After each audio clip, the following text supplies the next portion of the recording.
So my presentation is titled Native Trees in Your Kentucky Landscape and How to Care for Them. But we'll talk about what is a native, how native trees grow, how to care for established trees, and how to select native species for planting in your landscape.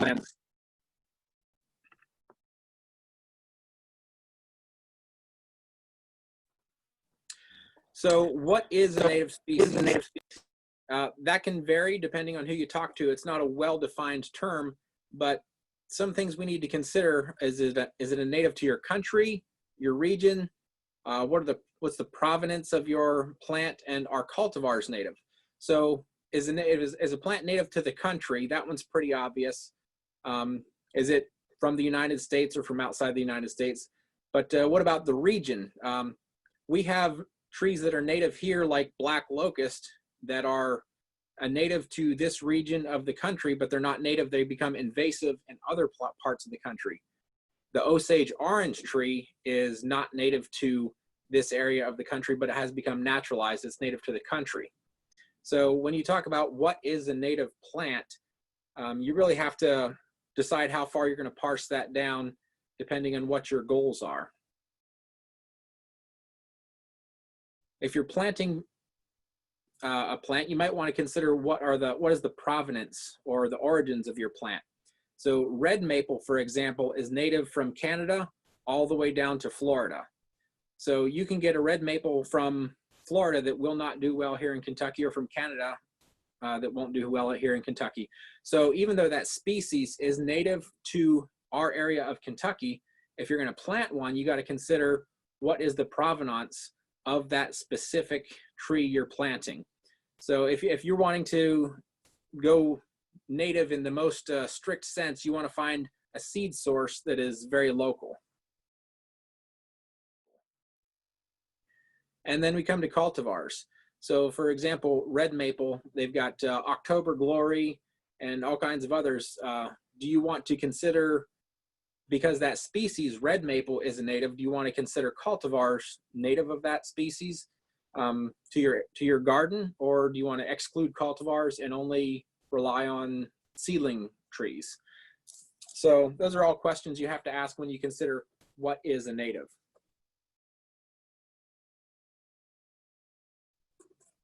So native trees grow in their natural environment with minimal input from us, or no input from us.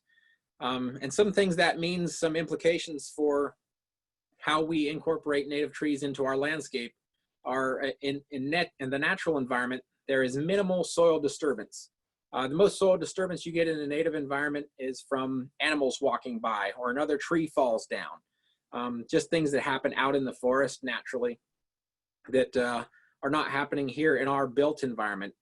So in our built environment, in our backyards or front yards or wherever you're planting, you have lots of soil disturbance. The topsoil has been scraped away. You've got this hard packed layer because they've driven bulldozers all around when they built your home or whatever, or even out in a rural area, if it was built on a farmland, you've got a lot of plowing and tilling of the soil that's really disturbed the natural environment of that the soil where half of that tree grows, half the roots, half that tree are underground. So when you disturb all that soil, you really don't have a tree that's truly native to that microclimate, that environment of that disturbed soil. So we want to try to recreate that as much as we possibly can. So native plants are quote unquote fertilized through natural nutrient cycling. You've got that organic layer of the soil horizon right there at the top, and that just happens through leaves and twigs and all that debris from trees and other plants and animals falling down and decomposing and breaking down into something the tree can use. They don't have synthetic chemical fertilizers added or even layers of compost added in nature. But we can try to recreate some of that in our own landscapes. But in the natural environment, roots are going to grow in that loose, friable A layer of soil right under the organic soil horizon before you get down into the subsoils. And that's really nice and loose for tree roots or any other plant, really, not just trees. But it's a really nice, friable layer, and the roots have no problem growing in that, as opposed to out in my yard, for an example. I live in a subdivision, where 30 years ago they scraped away that topsoil, and you can't dig an inch down into the soil with your finger. You have to use a shovel or a pick.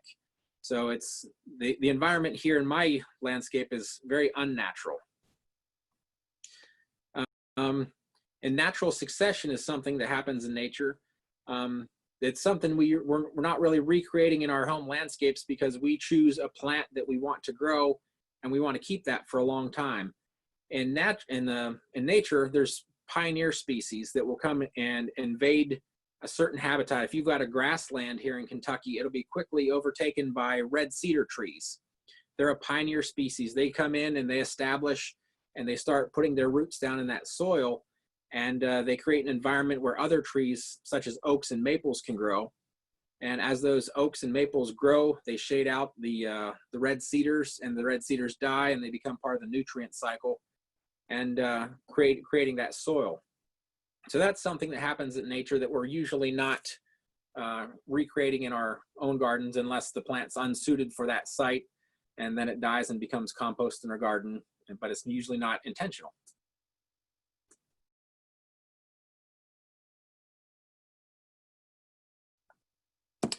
Pruning is something that doesn't occur with native trees as well.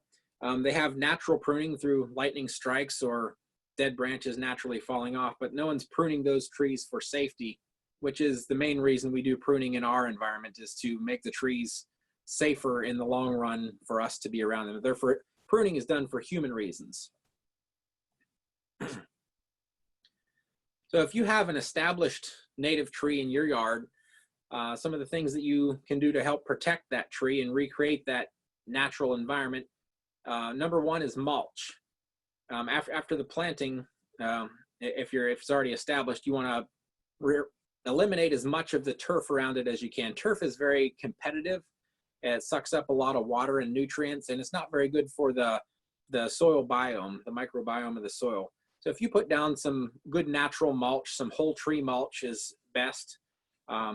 That can help reintroduce a lot of the microorganisms into your soil that help break down the natural organic materials into something that tree can use. You want to avoid construction around your trees or your landscapes. Every time you even drive a lawnmower or walk over your yard or your soil, you're compacting it a little bit at a time. And you bring in some heavy equipment to build a deck or regrade your lawn or whatever, you're going to do a lot of damage to that soil. So you want to minimize the effects of any construction, or even just back and forth driving. If you've got a garage in your backyard or something and you keep driving over that, you're going to notice that the turf and other plants will not do well there, because the soil is going to be compacted. Some of the problems that we have as plant people is we love our trees to death. We compact the soil. In public parks where I work at, we see a lot of soil compaction around trees that are really nice, beautiful specimens, because people want to be there near that tree. They want to get up there close to it and enjoy its shade, and inadvertently they compact the soil and harm the tree. In our yards, more often than not, there's excess care. Once a tree is established, it shouldn't really need much at all from us other than to leave it alone. So, and if you have decent soil, you don't really want to do a whole lot. You don't want to give it a whole lot of extra water unless we're in extreme drought conditions. You don't want to give it any extra fertilizer unless you have a diagnosed nutrient deficiency. And the UK Extension Office is a great resource if you do need to diagnose a deficiency in your soil, or if you've got other problems with your trees. They're very helpful in that way. So here's a common diagram of how you should mulch a tree. Ideally, it is out to the drip line or even farther. Roots are going to spread out that far if they've got decent soil. At least 3 feet diameter from the trunk, which 3 feet is pretty small. That's a minimum. You want to keep that mulch off the trunk of the tree. If you pile too much mulch on the trunk of the tree, it's effectively volcano mulching, which is the same as burying a tree too deep in the soil. And that causes a lot of problems. The bark of a tree is not adapted to be underground or under that much mulch. It will decay, or some species, they'll send out adventitious roots, which can cause problems as well. Also, you don't want it to be too deep. Maximum depth of 3 or 4 inches at most. Remember, we're trying to create a more natural environment. We're trying to recreate, mimic what the forest naturally does. So a thin layer of mulch to keep the turf down and help the natural nutrient cycling of that tree.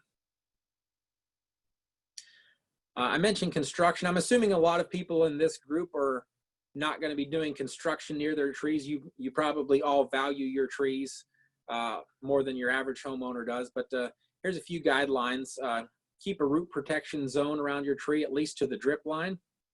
Avoid any disruption in the root zone whenever possible. Trenching, excavation, any changes in grade, even piling soil on top of your roots, or even compost. If you got roots that are near the surface and you pile more soil on top of that so you don't hit them with the mower, that extra soil is going to inhibit the flow of oxygen and water to and from your roots.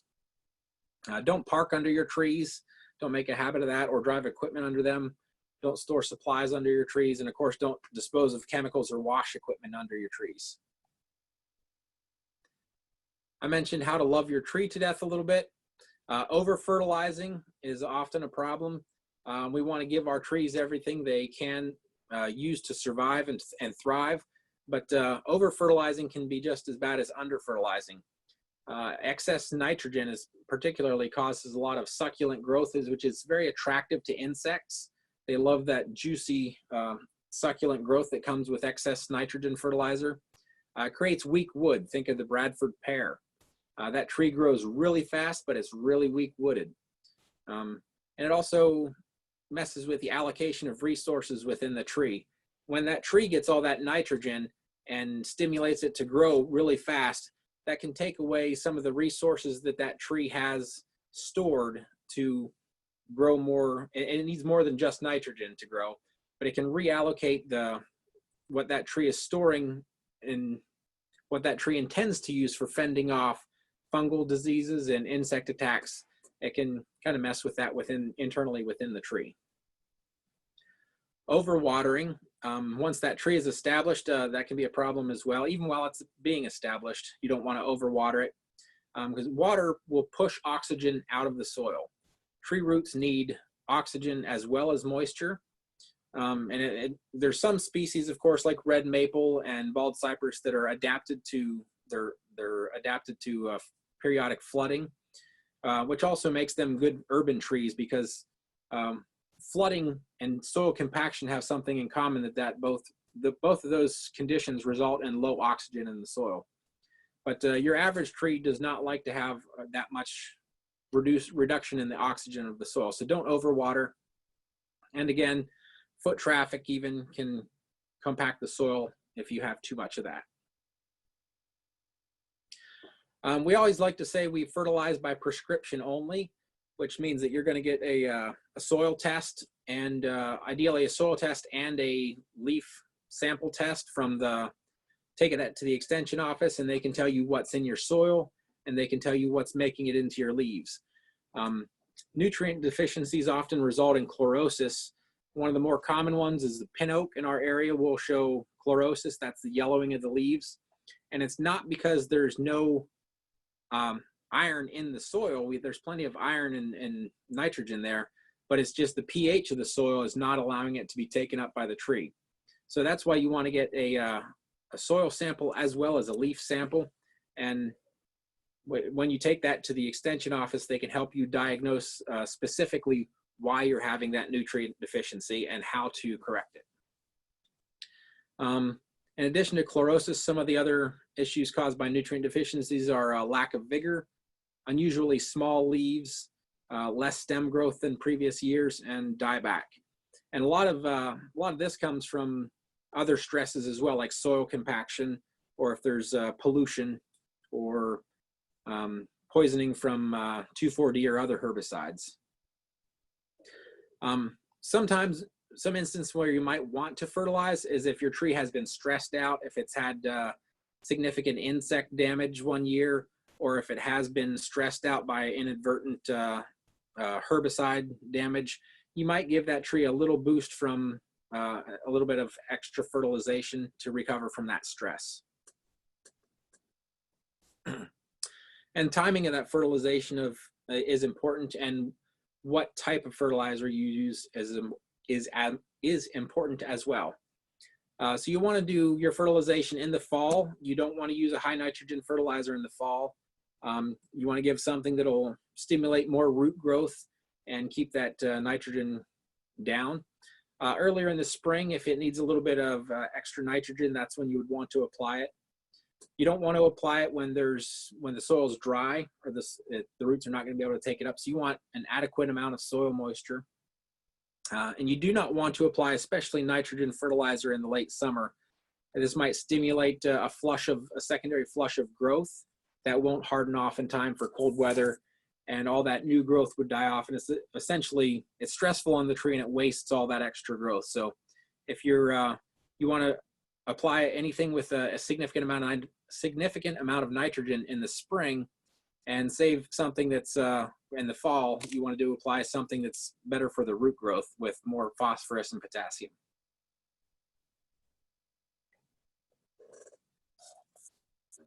There's a number of different methods of fertilizing. There's granular fertilizer, which is often slow release. Liquid fertilizer, which is often used as a foliar fertilizer. If you've got a maple that's got a manganese deficiency, or an oak with a iron deficiency, sometimes a foliar spray is the way to get those nutrients into the tree, because of the reason they're not getting those nutrients is because of the pH imbalance in the soil. So they can absorb some of that through their leaves. So a foliar spray is often the way to go at and then. Subsurface is mostly best, especially if you have turf around your trees. You want to get that soil or that fertilizer below the turf roots, down where they're not going to be absorbed so readily by them, where the tree can actually use them. And depending on your goal, you want to consider slow release versus immediately available. If you've got a nitrogen deficiency, you want something that's more immediately available. And slow release fertilizers, of course, are going to be slower releasing over a longer period of time. And organic versus chemical fertilizers, there's a lot of debate out there about what you should use. I'm assuming most in this group are going to steer towards organic fertilizers.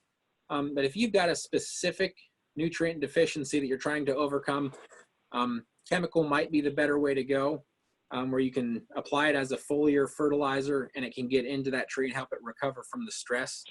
Organic fertilizers do have to be broken down and to be able to into a chemical form to be used by a tree. Now, when you're considering the long-term effects of that on the soil, you don't want to use a lot of chemical fertilizers. That's something you might do occasionally, but chemical fertilizers in the long run are not good for the microbiome in your soil. So you want to stick with more organic for the long term of the tree and save chemical fertilizers for when you're trying to overcome a specific deficiency. If you are fertilizing, you want to consider the turf or other landscape that's around your plants. 2 to 4 pounds of nitrogen per 1,000 square feet is more than adequate for most trees and shrub growth per year, unless you're trying to push something. A lot of times, if you're pruning your shrubs, you might want a little bit more nitrogen than if you weren't. The NPK ratio is, I'm sure you've all heard those 3 letters. They're nitrogen, phosphorus, and potassium. They should be found on every bag of fertilizer. And a common one is 10-10-10. Or if you're fertilizing your turf, it might be 30-10-10. That's a lot of nitrogen that you don't really need for tree growth or shrub growth. A lot of that turf growth, you're growing it and cutting it right back off. I think it's a waste myself, but some people like really, really green grass. So focus on something that's a little bit more balanced. There's also a lot of micronutrients, which are mostly available in your soil. But if you have a nutrient deficiency that's identified by a soil test, then you'll want to look for something with more micronutrients in it. A good compost will have all of those things in them. So if you're sticking with a more organic fertilizer regimen, you should have all of those micronutrients in balance as well. I mentioned soil pH that can affect nutrient availability. 7 is neutral. Most plants like around a slightly acid, excuse me, around 5.5 to 6.5. If you got a lot of limestone soils like we do in certain places in Kentucky, or if the topsoil has been scraped off, it's going to be more alkaline. Some plants are adapted to more alkaline soils, but you're never going to be able to grow a rhododendron or azalea in an alkaline soil. So it's always a good idea to get a soil test, know your pH before you start planting your landscape, before you start planting that out. For water management, especially when establishing trees, the rule of thumb is 1 inch per week. Established trees can withstand some minor drought conditions due to the larger area of soil that their roots occupy. When you do water a tree, though, you want to consider your application method. Sprinklers are not the best method. An open hose is not a good method at all. Most of that just runs off and evaporates and it erodes your soil. A soaker hose is often the best way to go. It keeps the water right down on the soil and lets it slowly soak in. When we plant new trees in the park system, we use gator bags. They hold about 20 gallons of water. They got little holes in the bottom. It takes about 8 hours for 20 gallons to drip down slowly and percolate into the soil. That's a preferred method for establishing new plants, whether it's one of the brand name bags or a water bucket with, 5-gallon bucket with holes in the bottom of it to slowly let that water soak down into the soil nice and deep where the roots, where you want the roots to grow. If you're watering in the afternoons or evenings, you want to try to avoid wetting the foliage, especially. That can lead to fungal problems. If you've got a sprinkler set up near a small tree in the evening, and that'll encourage fungal growth because it stays wet all night long. It doesn't have a chance for the sun to dry that foliage. Pruning is also something we do by prescription, essentially. We don't do pruning without a reason. And for us in the Parks Department, safety is the #1 reason we prune. If a tree has broken branches or dead branches, we want to get those out of the tree before they fall on someone, of course. Tree health is another good reason. You want to prune out broken branches to allow that tree to compartmentalize the wound. Diseased branches you want to prune out and get rid of those, dispose of them in an appropriate way to minimize that fungal disease getting back into the tree. Often that involves bagging them up and landfilling them. Sometimes you can burn them, but getting them away from that tree so it minimizes the chance of that fungal inoculum spreading. And structure is very important for us in the city parks and for most homeowners as well. You want a tree that's going to last 100 years, hopefully longer than any of us are going to be here. And in order to accomplish that, you might want to do some structural pruning. You want to remove crossing branches, create an evenly spaced branch structure, and eliminate codominant stems. Most trees, when they're juvenile, you want to train them to have a single central leader.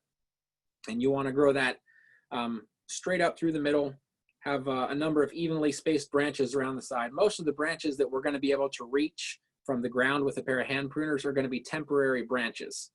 And we could talk about this subject for hours. I spend a lot of time doing pruning in the city parks, but for long-term success of the tree, it's important to create a good branch structure. Here's just a little bit about the mechanics of pruning. In that top picture, on the left side, you can see how a dead branch naturally dies back. And if you go out and you can observe this in nature, often you'll see that branch collar there. You don't want to disturb that branch collar when you're pruning, because that's the branch collar is comprised of sapwood that's flowing up that branch when it's living, and also overlapping sapwood that continues on up the trunk of the tree to feed other branches. So you don't want to do a flush cut. You want to do a cut that's just outside of that branch collar. And it's more obvious on some trees than others. Some trees it's a little harder to tell, but you want to, if you have a question about it, it's better to prune a little farther out and let the branch die back, and then you can come back and clean that up later. If you're pruning larger branches, I always tell my crews, if you can hold the branch out with one hand, you can make a one-step cut straight through it with a sharp pruning saw. But if it's larger than you can hold out with one hand, you want to do a 3-step cut, and you can see that on the bottom right. The first cut, you cut through on the bottom just a little bit to cut through the bark so it doesn't peel down the tree. The second cut, you cut through and it'll snap off. And the third cut, you come back and clean up the stub. So you want to plant native trees in your landscape. We'll talk a little bit about how to select a tree that fits your landscape. Keep in mind that no tree is native to the urban environment. The urban environment, the built environment that we live in, that we have our homes in, has only existed for a couple of hundred years. Trees, they're pretty adaptable, but they haven't had time to evolve and to truly be native to our urban built environment. But there are some species that are more suited to the harsh conditions of being a lawn or street tree than others. There are some great native trees. There are also lots of non-native trees, but you just got to be careful with them that you don't introduce something that is invasive. So when you've evaluated your landscape and decided what you want to choose a healthy tree that is suited to the site, and you want to decide what purpose you want that tree to provide in your landscape. If you want a large shade tree to provide shade, you need to choose something that will obviously grow larger, not interfere with power lines and those sorts of things. But you want to choose that right tree for the right place so it will provide you with many years of enjoyment rather than a couple of years of frustration of planting and replanting. So site considerations. Match that tree to your site, and that's the most important aspect of tree selection. Consider the light that you have, the soil type, which can, it really helps to get a soil test. I can't stress that enough. They're really affordable through the extension office, and they'll help you decide what type of tree is going to do well there. Consider the moisture, the drainage of your site. Observe your landscape during a heavy rain, see where it flows in or out of your landscape. Consider that when you're making your species selection. And also available space, both overhead and underground. A tree planted in a small area is going to be like a fish growing in or not growing in a small fish tank. They're going to grow to suit their environment. If they don't have enough soil volume, there's no way they can grow to be a 100-foot tall, beautiful oak tree. Consider the function that you want your tree to perform for you. Do you want it to be a shade tree, a screen or a windbreak? Are you growing that tree for ornamental reasons, for fruit, for the foliage, the flowers? And probably most importantly, consider the mature size of your tree. I get calls from homeowners all the time that went to the nursery and picked out this cute little tree in a 5-gallon pot and planted it right by their front door because it looked nice there today. But in 5, 10, 15 years, it's going to grow. So be sure to consider that mature size of your tree. What you expect it to do, hopefully, is grow, and consider how big it will grow.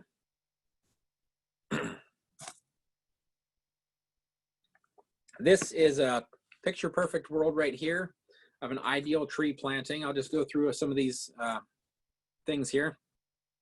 When you plant the tree, if you look right at the bottom there, the tree is set on firm soil at the bottom of the hole. You don't want to dig any deeper than that root ball. And if you look right at the base of the tree where you can see the trunk flare there, ideally that trunk flare should be visible. On young juvenile trees, it's not always visible. The root flare should be within an inch or two of the soil surface. If you go to a nursery and you see a tree that's coming straight out of the pot or straight out of the root ball, and it looks like a post going into the ground, put your finger in there and poke around, see if you can find those first structural roots coming out of the trunk. If they're deeper, or if there's a gap in the soil around the trunk, between the trunk and the soil, that tree is probably too deep in that root ball. And you might want to look for a healthier tree, a better grown tree. So that's probably the most important thing about planting, is to get the depth correct. When you do plant that tree, in an ideal world, you're going to dig a hole that's 2 or 3 or 4 times as the diameter of the root ball. You want to get a really good loose soil for that tree to get their roots out into. A lot of the soils in our built environment are going to be compacted and really hard. It's just like trying to grow in concrete. The trees cannot get out into the roots can't get out into that soil if it's so compacted. So you want to loosen that up for the tree.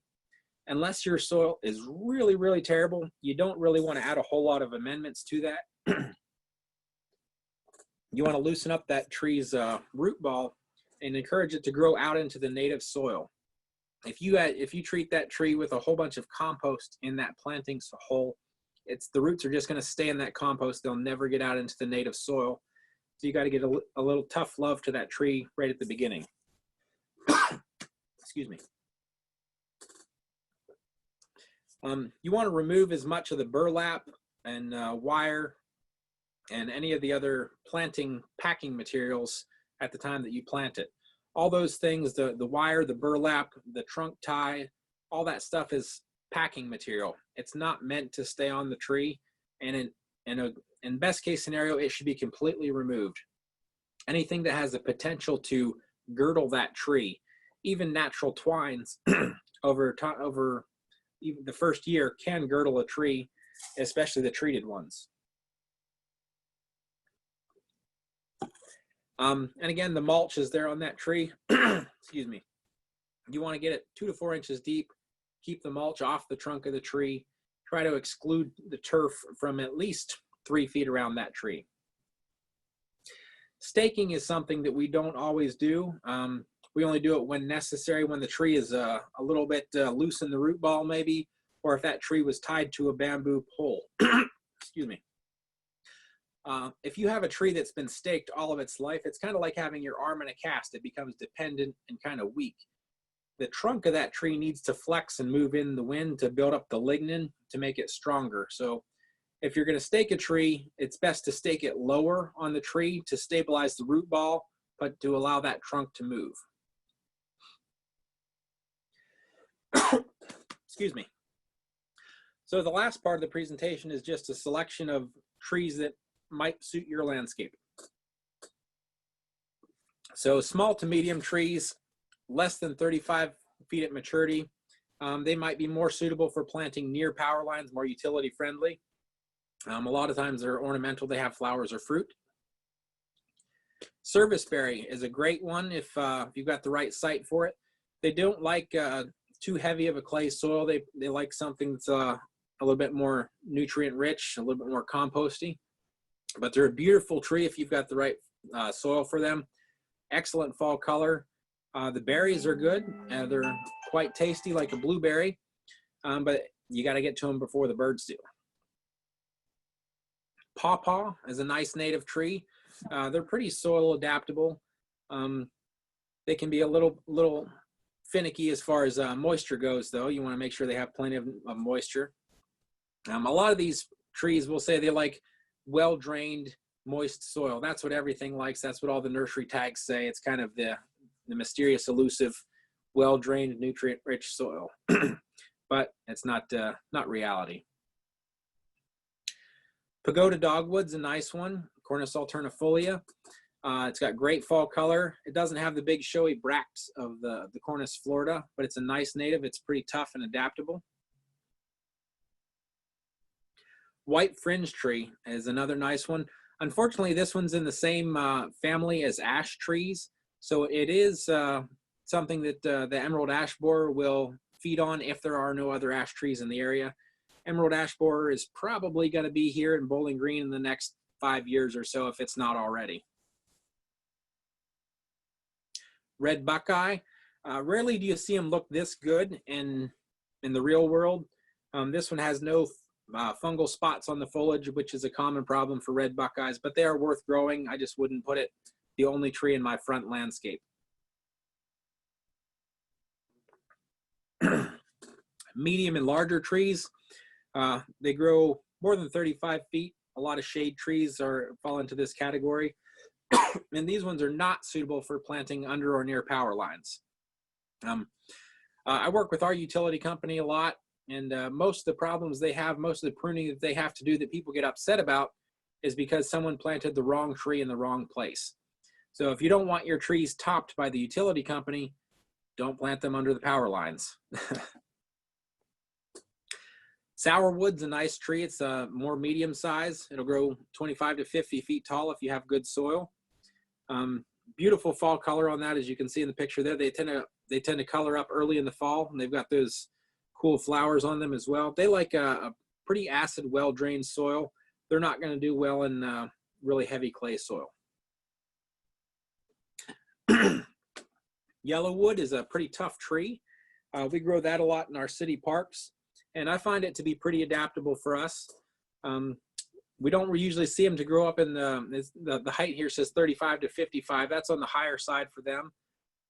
But they are a really nice tree. They've got late spring flowers, decent fall color, but really attractive for a lot of insects. Good habitat tree. Black gum has become one of my favorite small or medium-sized shade trees, mostly because they're beautiful fall color. There are a number of different cultivars of that have brighter color than others, but I find that just the natural seedling grown varieties work just as well. But they're pretty adaptable to soils as well. And that, again, that fall color is worth it just to grow up for that. And if you're a beekeeper, these are Tupelo trees. Tupelo honey is supposedly really great honey, and I might want to plant a grove of black gums. Yellow birch, it's a nice tree if you've got the soil for it. This is one you're not going to be able to grow in your average suburban yard unless you've got years and years of rebuilding the soil. It's a great tree if you've got a more native environment to put in your yard. I won't be able to grow it in my yard, unfortunately, because I live in a subdivision where they scraped off all the topsoil. But a beautiful tree if you've got the soil for it. My personal favorite, the sugar maple. Of course, that's where maple syrup comes from. Great fall color in this tree. A lot of variability there as well. This one's one where I might recommend a cultivar. Like Legacy is a great sugar maple. It's got a little bit thicker leaves, more resistant to insects. And some of the seedlings do just fine as well, but for the urban environment, some of these cultivars are a little bit tougher. But great shade tree, does well here in Kentucky. Big leaf magnolia, this is another cool tree that's it can grow quite large. They can get bigger than 50 feet, but in your average yard, you're not going to see too much bigger than that. Of course, they have large leaves. You're going to do some raking under this tree if you grow it, but really cool flowers on it. Well worth growing. Tulip tree, that's our state tree. These can grow quite large if you got the room for them. If you like tulip trees, but you don't have the room to grow a 100-foot tall tree, there's a cultivar called Little Volunteer. Came from Tennessee, and it only grows 40 or 50 feet tall. Good option for a smaller yard, but a great fall color on these as well. Kentucky coffee tree was our state tree for a few short years. Can grow to be quite large and spreads out. While it's young, it's kind of gangly looking and awkward, but it matures into a majestic, beautiful tree. And that's all I've got. We have time for questions now, I believe. My name's Erica. I have a question. I'm in Nashville, Tennessee. And I live across the street from a really old cemetery. And there are two, they're connected with one of our synagogues, and the one next door was designed like a Victorian garden, so it has a lot of really mature trees. And the one that is a little bit newer but still occupied doesn't have very many trees. And so I was just kind of thinking about, and I tried to do some research on what trees have room in that environment, with a lot of things underground, and that might apply to soil types where there's a lot of limestone underground, which is true for a lot of places in Tennessee and Kentucky, I think. How active is the cemetery being used? There are parts that are no longer active. Okay. In places like that where they're not doing any more burials, they're just as viable a planting place as any other. Part of my job in the city covers our cemeteries as well, and we've got some that are historic cemeteries where they're not doing burials anymore. And we're free to plant there as long as it's out of the way of the mowers and everyone else for maintenance reasons. We plant in between the headstones and they do just fine. But in the more active areas of the cemetery, we still are planting trees, but with the expectation they might have to be removed to get people in the ground, unfortunately. But the soil there is often pretty good soil because it's been, for lack of a better word, aerated when it's been dug up. And there's a lot less compaction there because people aren't driving trucks back and forth over it as they would in a park. Now, someone here says, if you let the leaves compost in place, that tends to be enough fertilizer for native trees, which I guess is the natural mulch, right? That's essentially what I do with the trees in my yard. Out in our park system, we don't fertilize actively because we have thousands of trees. It's just impractical for one. But yeah, essentially the mowers go by and they mow up all the leaves and just it gets naturally incorporated back into the soil. So that's what I do in my yard. Any leaves that I have that are extra, I just put on my vegetable garden, and that seems to do just fine there as well.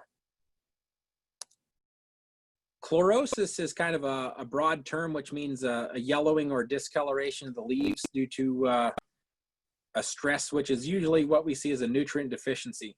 The most common ones we see are maples and birches and pin oaks. And the maples and birches is often because of a magnesium or manganese deficiency.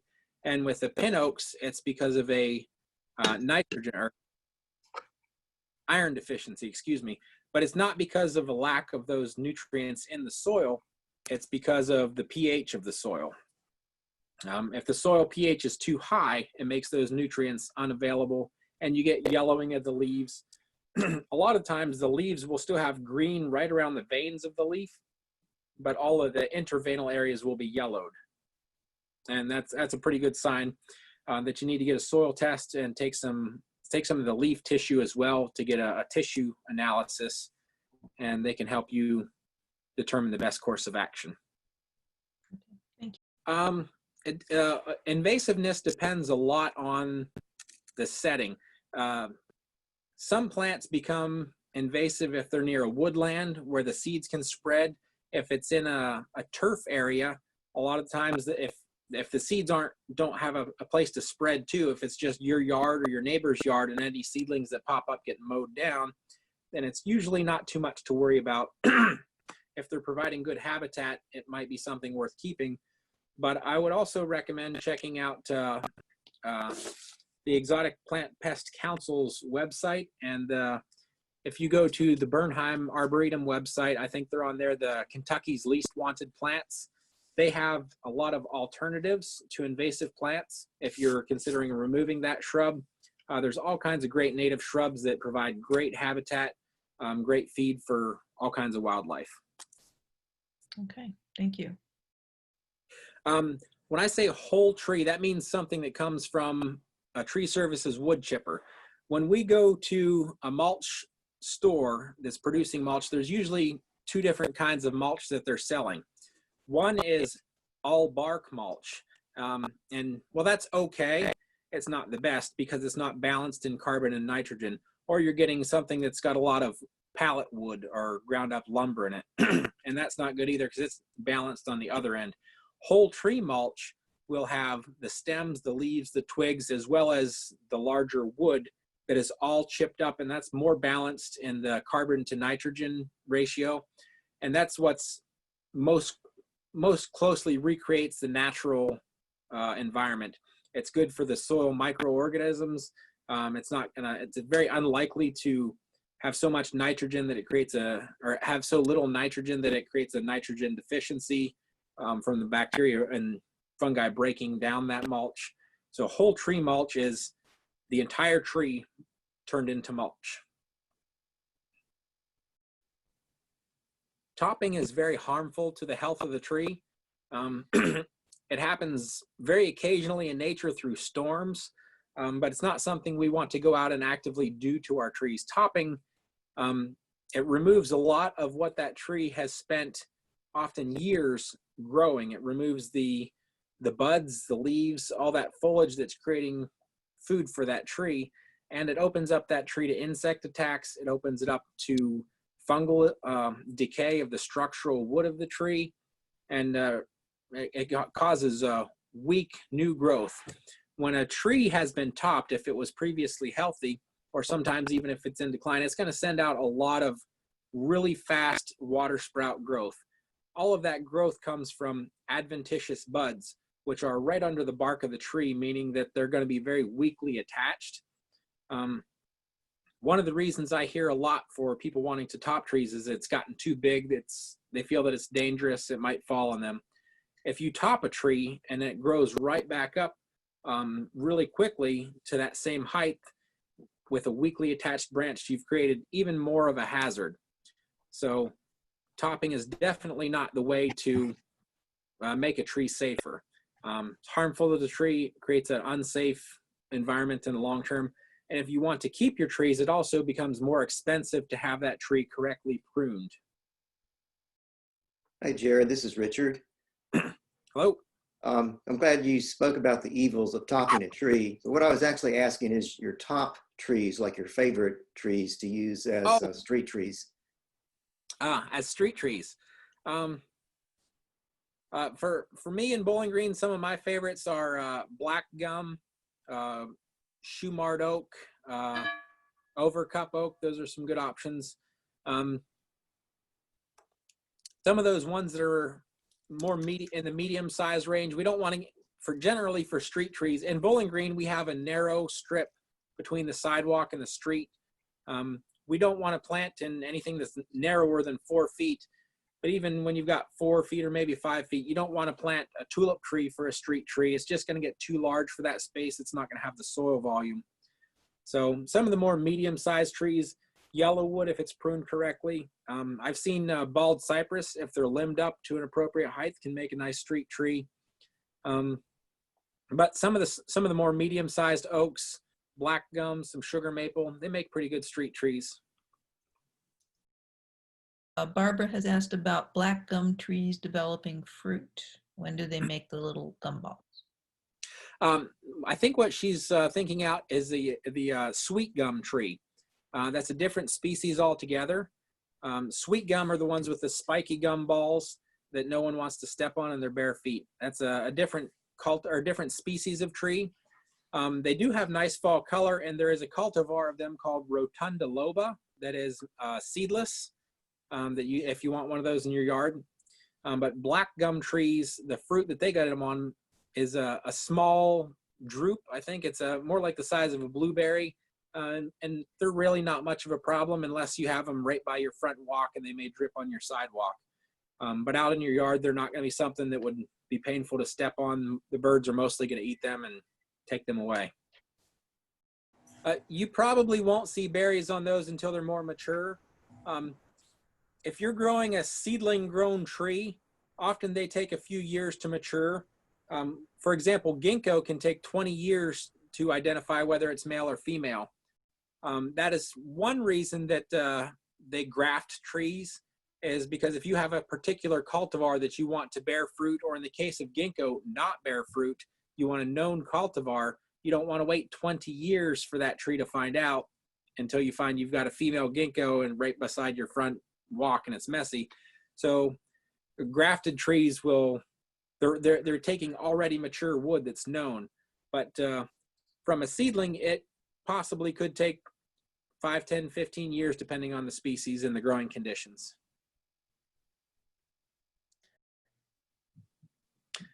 Invasive species, on the other hand, often will flower and fruit a lot sooner, which is part of the reason they become invasive, is because from the time they're very juvenile trees, they're setting seed and spreading very aggressively.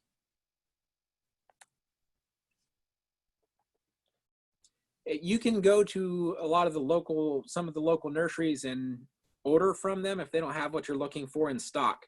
But if you're looking for something more special, your best bet is going to order online. do a little research and find out what species you want and just Google seedling tree nurseries. The Arbor Day Foundation has a nursery. And for homeowners in your home landscape, a lot of times I'll recommend planting a smaller tree rather than a large 2-inch balled and burlap tree.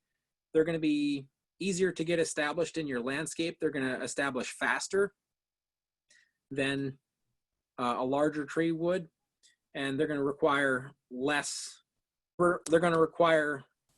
care with a smaller tree than if you had planted a larger one. So seedling or online nurseries are often the way to go if you want something that's a little more unusual that you can't find at a local nursery.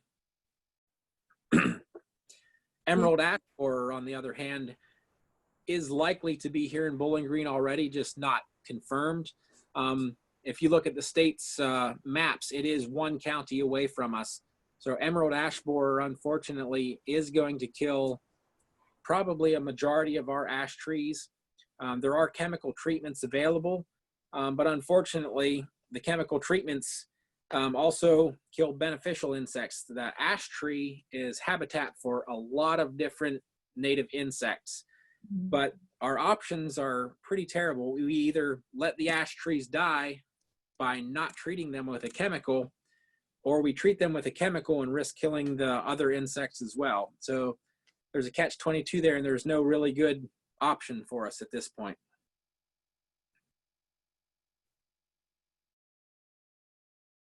It's an invasive insect that is unfortunately decimating a lot of the hemlocks in our eastern forests. We haven't seen it here in western Kentucky. It's mostly a problem for native forests where there's large stands of hemlock trees.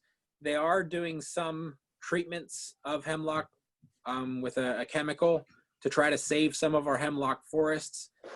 It is treatable in your home landscape with the pesticides that you can buy from your local big box store. But mostly that's something we just monitor for here in our landscapes. It's not something in this part of Kentucky that's a big concern, but in the forested areas of Kentucky, it is a much larger concern. Yeah, Yes. Tennessee Conservation, Hemlock Conservation Partnership, and it's state, federal, and private folks working together to save the hemlocks around the state by just information. There's chemical and biological treatments. There's strike teams that the state has going around treating hemlocks in important areas, mostly in Cumberland Plateau, East Tennessee, in those areas. Yeah, well, yeah, and there's several types of predator beetles that have been imported from either China or other countries that are adapted to just to the beetles, to the adelgids being predation on those. And they've been very carefully tested for years in the laboratory and then released over time. And they've been showing some very positive effects on keeping. So I guess that's something a lot of different other trees can have, like ash as well, right? Right. Anyway, That's good news to hear about the hemlock adelgid and the predatory insects. They're doing some research as well with some parasitoid wasps in emerald ash borer as well. I don't know how far along they are with that, but there is some possibility there. But again, like you mentioned, there's a lot of research to be done about how that's going to affect the native borers in our landscape and everything else. So there is some hope out there. Not all hope is lost. So we'll keep our fingers crossed.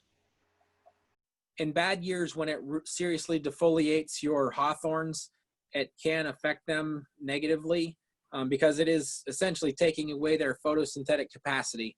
It has minimal impact on the cedars, but your hawthorns, your quince, your apples, they are going to be affected a bit more, and it's mostly aesthetic. Most people will like to see their trees have leaves on them, and nice green leaves at that. But it does have some negative impact in that it reduces the amount of green leaf space, so it reduces the amount of photosynthesis that tree can perform.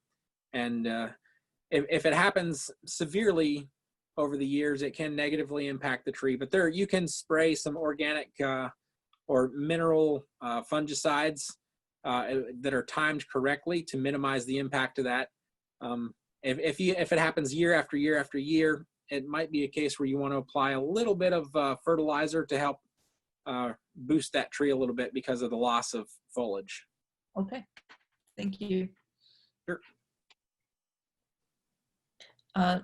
Someone pointed out cedar rust is also goes after serviceberry trees because they're in the same family, I guess. So Yes, serviceberries, apples, a lot of those plants, they're all in the rose family. So they're related, and they do get a lot of the same fungal diseases. So crab apples, edible apples, serviceberries, and there's a few different versions of that. There's cedar apple rust, cedar hawthorn rust, and cedar quince rust, and they all share the same cedar host, but their alternate host are those other plants in the rose family. okay.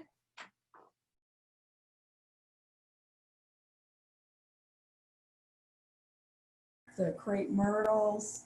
We just had two when we bought our house, and they seem to get hit really hard this spring. And so I'm trying to get all the shoots at the bottom. Is it best to not let all those shoots grow up from the trunk?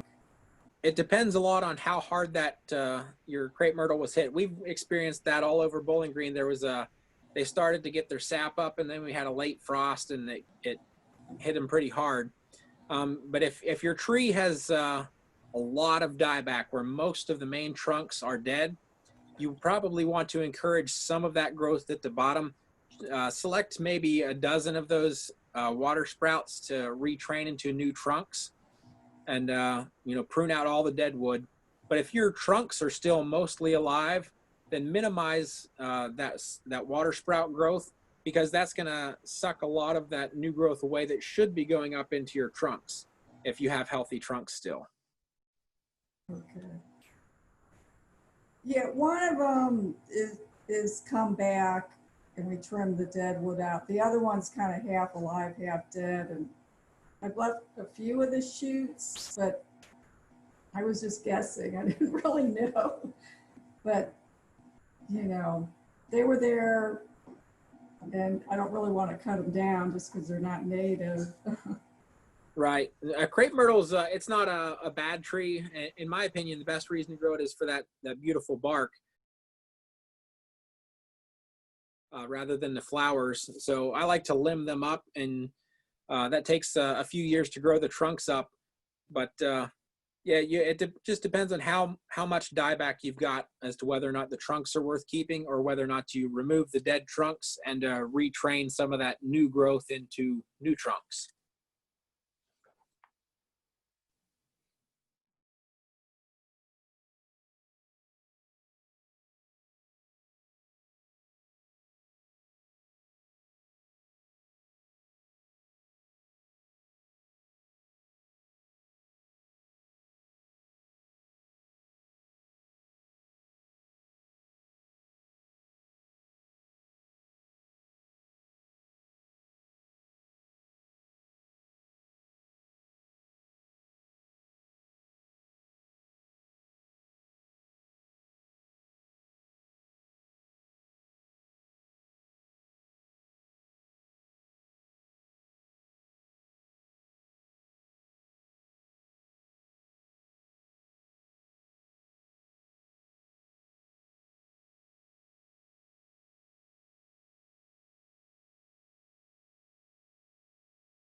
I purchase a lot of bare root trees as fundraisers for wildlands chapters. And what I do is I get the bare root trees, I put them in a 12 to 14-inch deep pot, but only 4 or 5 inches wide. And then I let them, let the roots develop for 6 months to a year, and then try to either give them away for good causes or sell them at wildlands plant sales. Is that a reasonable strategy for distributing trees? Yeah, if you're going to be hanging on to them for a while, for our Arbor Day celebrations, we get in a couple of thousand bare root trees and we dip them in a hydrogel and just Right. hand out like that. If you're giving away a lot at one time, that's a good method to do it because it's efficient. But if you're going to be giving them out a few here and a few there, putting them in those deep root pots is a good method to go. Okay, thanks. Sure. Well, I want to thank Jared again for giving us a marvelous overview and in depth in some areas how to take care of our trees and what to look for and what to do and what not to do. This has been very informative, and I hope everyone enjoyed it. Can we give a virtual hand for Jared here? Yay, Jared. There we go. Thank you, Jared. This has been great. I'm glad you could come with us tonight. Thank you.